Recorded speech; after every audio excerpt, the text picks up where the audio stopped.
Hi, welcome to the Get Strong and Healthy podcast. My name is Anna Clow. Thank you for being here.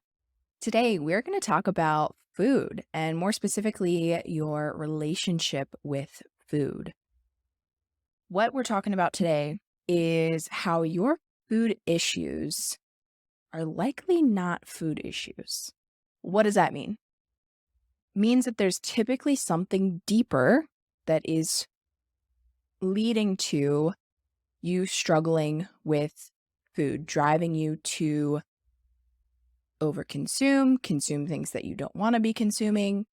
These are things that I have struggled with extensively in the past and really feel as though I'm on the other side of that and have been for a good while.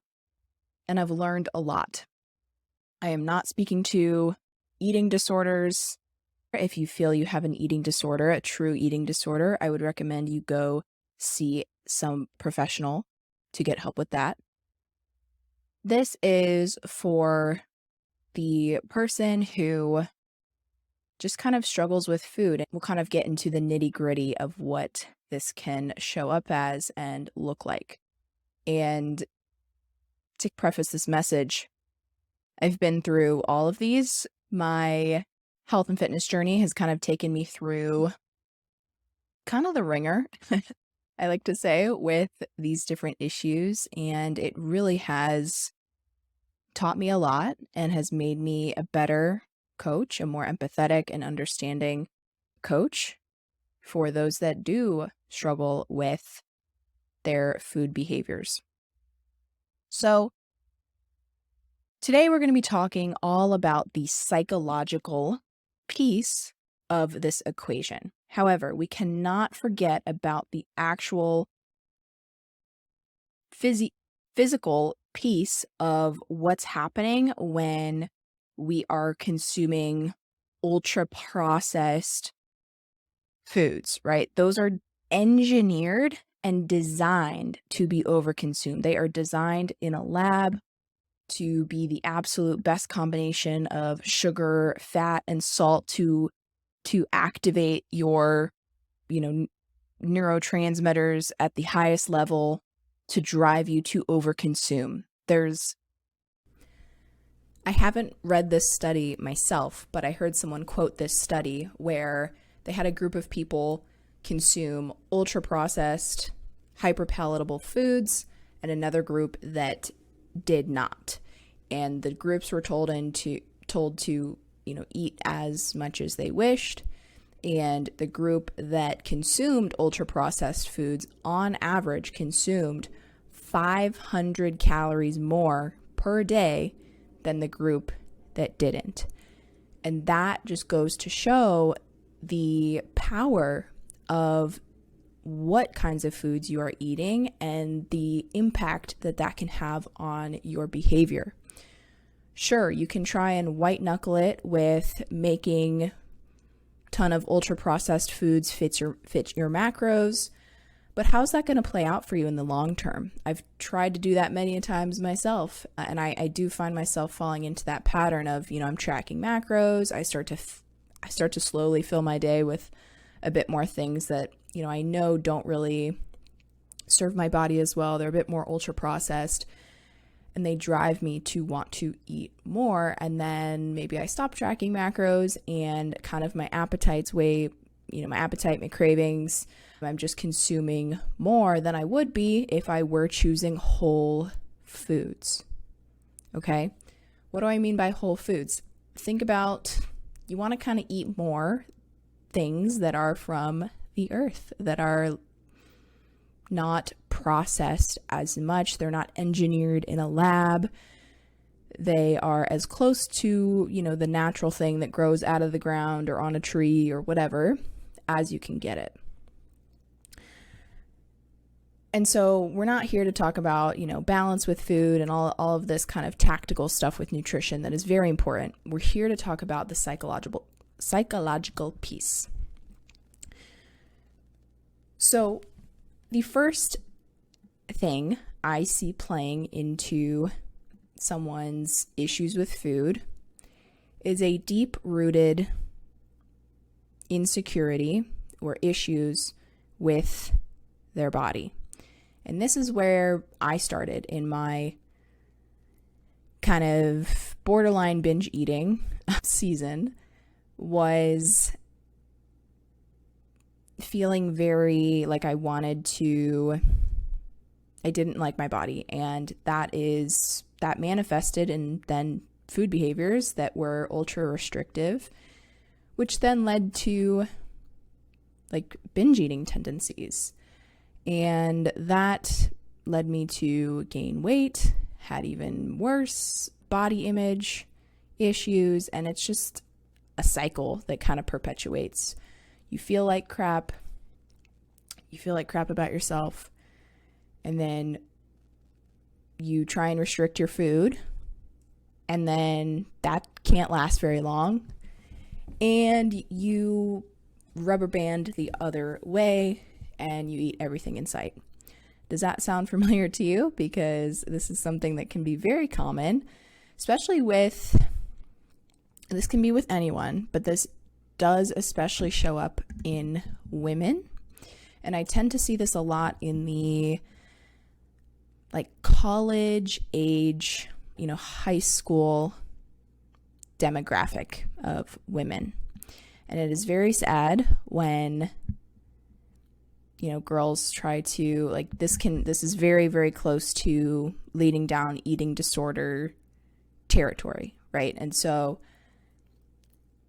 you have to address this deep-rooted issue and, insecurity, whatever, with your body. And that is really the only thing that's going to help you heal and maybe come to terms with eating a bit more food. Maybe you are a little bit floofier for a bit of time. Maybe that's what you need. That's what your body needs after so much restriction, to then let your body level itself out. This stuff takes time. So the next kind of psychological thing that can lead to issues with food is when you feel out of control in your life. Sometimes people, or I feel like I've done this before myself, can turn to food as their sense of control. So addressing that piece of why do you feel out of control and how can you let go or, pivot in a way to help you feel better there and stop using food as this coping mechanism to, control something. Okay, next thing is food can become an unhealthy coping mechanism to stress or emotions. This is very, very common, and it can become a problem when it becomes very excessive. Sure, here and there we will eat something because we're stressed out, or we're happy so we'll have cake, or things like that. It can be a common thing, but it becomes an issue when it becomes unhealthy, right? When it comes past a certain point. So noticing when you are choosing to overconsume or choosing to eat something that is not in alignment with what you want to be eating, noticing when that's in response to an emotion or stress, and pausing to ask yourself what you really need in that moment. Is food really going to make you feel better? Maybe for a couple seconds, but you have to address the root. You have to address the feelings of loneliness or boredom, right? And how can you become okay with sitting with those emotions and not immediately shoving something down your throat to try and self-soothe? How can you self-soothe in a helpful way? How can you self-soothe with something that's going to actually be helpful, right? Could you go outside for a walk? Could you journal out your thoughts? Could you talk to a friend or a family member or a therapist, right? And how can you address those and stop the cycle of emotional and stress eating?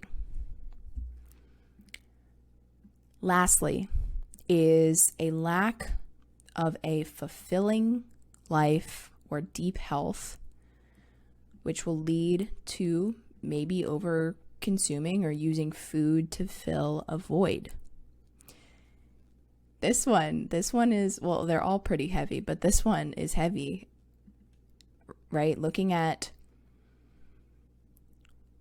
when you have an aspect of your deep health. If you don't know what deep health is, I recommend you look it up, but it's kind of the all-encompassing health spectrum of from anywhere from your career to your finances to your relationships to your purpose in life.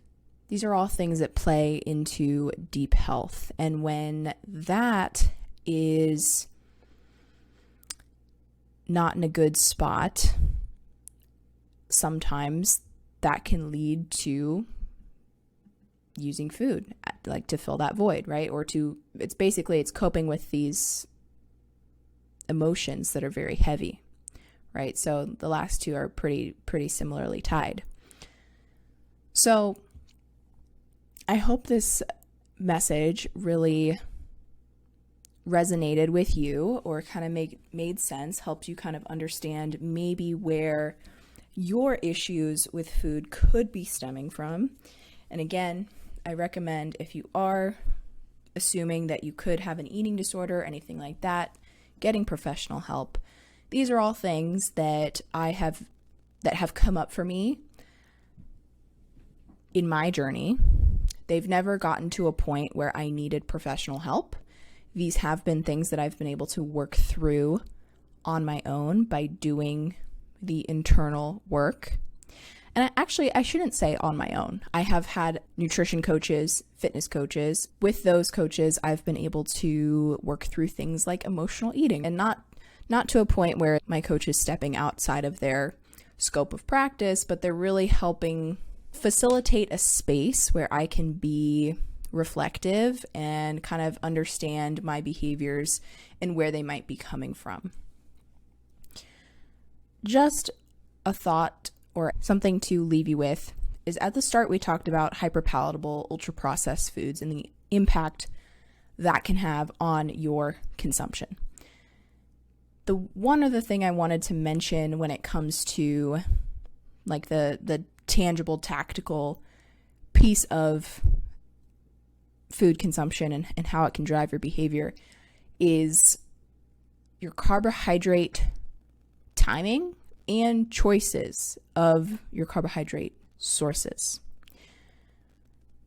When we have something that's a bit too much of a simple carbohydrate, and maybe it's early in the morning, and you are someone who cannot handle as many carbohydrates as maybe a high-level athlete could or needs, that will very likely lead to a host of, blood sugar roller coaster type feelings throughout the day where you're having dips in energy, your cravings are spiking way up, therefore driving you to overconsume, right? Leading to insulin issues, having too much insulin in your body, then leading to issues with appetite, your appetite hormones being thrown off, all of these things. So the physical piece is definitely a big piece here when it comes to food behaviors. Today we're mostly talking on the psychological piece, but it's really something to not overlook is what you are choosing to consume and how that is affecting your appetite, your energy, your health status. So, I would love to hear from you if this episode kind of impacted you. This has been years of my experience and my learning kind of coming together in being able to make these concepts cohesive, and hopefully digestible. So I hope that this helped. But whenever you're listening to this, I hope you have a good rest of your day, and I will see you on the next episode.